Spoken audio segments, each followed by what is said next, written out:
Assalamualaikum warahmatullahi wabarakatuh. Semoga kita semua selalu dalam lindungan Allah Subhanahu wa Ta'ala. Amin ya Rabbal Alamin.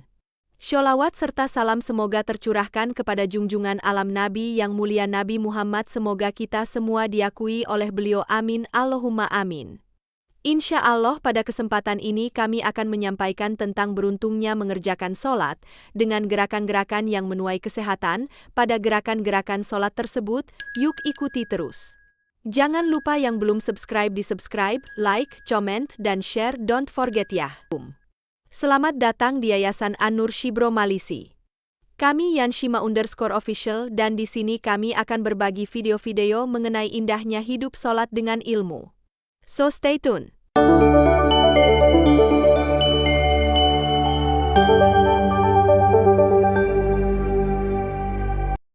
Gerakan takbiratul ihram. Pada gerakan ini, kita diminta untuk berdiri dengan tegak saat kondisi normal, mengangkat kedua telapak tangan sejajar telinga dengan posisi telapak tangan terbuka, tidak mengenggam, kemudian melipat tangan dan meletakkannya di depan perut atau dada bagian bawah. Pada gerakan ini, otot bahu akan meregang. Sendi-sendi juga bergerak. Gerakan ini ternyata membantu memperlancar aliran darah segar yang kaya akan oksigen, getah bening, menguatkan otot lengan serta mencegah terjadinya gangguan pada persendian. Kemudian untuk posisi berdiri tegak sendiri selain memperlancar peredaran darah, juga bermanfaat merangsang titik-titik akupuntur yang ada di telapak kaki. Karena posisi ini membuat telapak kaki tertekan sempurna oleh berat badan. Gerakan rukuk. Pada gerakan ini, posisi jantung yang sejajar dengan otak akan memaksimalkan aliran darah di bagian tengah tubuh kita. Posisi ini juga akan membuat tulang belakang meregang seperti senam. Insya Allah posisi ini akan membuat tulang belakang terhindar dari pengapuran, terawat kelenturannya, dan juga membantu mengoptimalkan aliran darah sehingga dapat terus terjaga kesehatan dan fungsinya sebagai penyangga tubuh dan pusat syaraf. Kemudian untuk posisi kedua tangan yang bertumpu pada lutut akan membuat relaksasi otot khususnya otot bahu hingga ke kaki.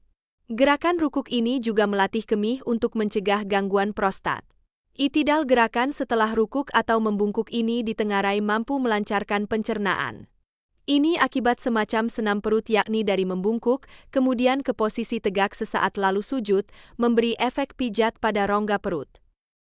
Sujud. Posisi sujud adalah posisi menungging dengan bertumpu pada lutut, kedua tangan, sedikit bagian depan telapak kaki dan dahi. Pada posisi ini letak jantung berada di atas otak, sehingga kebutuhan suplai oksigen melalui darah ke otak bisa terpenuhi dengan baik. Bahkan, ada beberapa syaraf otak yang hanya bisa teraliri darah atau tercukupi oksigennya dengan posisi ini. Hal ini membuat otak menjadi lebih fresh dan normal. Kondisi ini pernah diteliti seorang profesor biologi di Universitas St. Edward di Austin, Texas, Amerika Serikat yang kemudian membuatnya memilih untuk memeluk Islam, kisah Dr. Fidelma Oleari. Selain itu, pada gerakan ini juga memompa aliran getah bening ke leher dan ke ketiak. Gerakan ini juga menghindarkan seseorang dari gangguan wasir. Khusus untuk ibu-ibu, posisi rukuk dan sujud sangat baik untuk kesuburan dan kesehatan organ kewanitaan.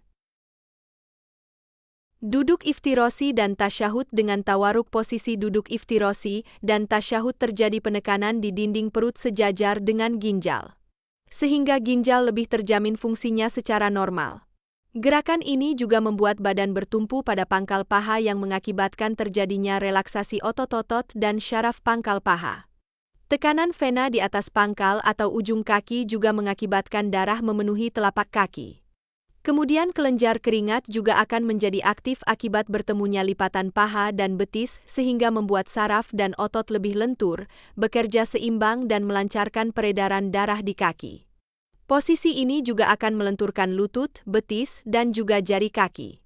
Jika dilakukan dengan benar, posisi ini pun sangat baik untuk kesehatan reproduksi bagi pria yang disebabkan adanya penekanan sesaat posisi tumit pada kandung kemih, uretra, kelenjar kelamin, prostat, maupun saluran vas deferens yang berfungsi sebagai saluran sperma. Gerakan salam. Pada gerakan akhir sholat ini, seperti halnya peregangan dalam olahraga maka akan terasa otot di sekitar leher lebih rileks. Gerakan ini juga membantu melancarkan aliran darah di kepala, menjaga kekencangan kulit wajah akibat tarikan, peregangan saat menoleh dan juga membantu mengurangi sakit kepala. Selain memberi dampak sehat secara jasmani fisik, sholat juga mampu memberi dampak sehat secara rohani. Bagi orang awam, kesehatan rohani dimaknai sampai di sini pasti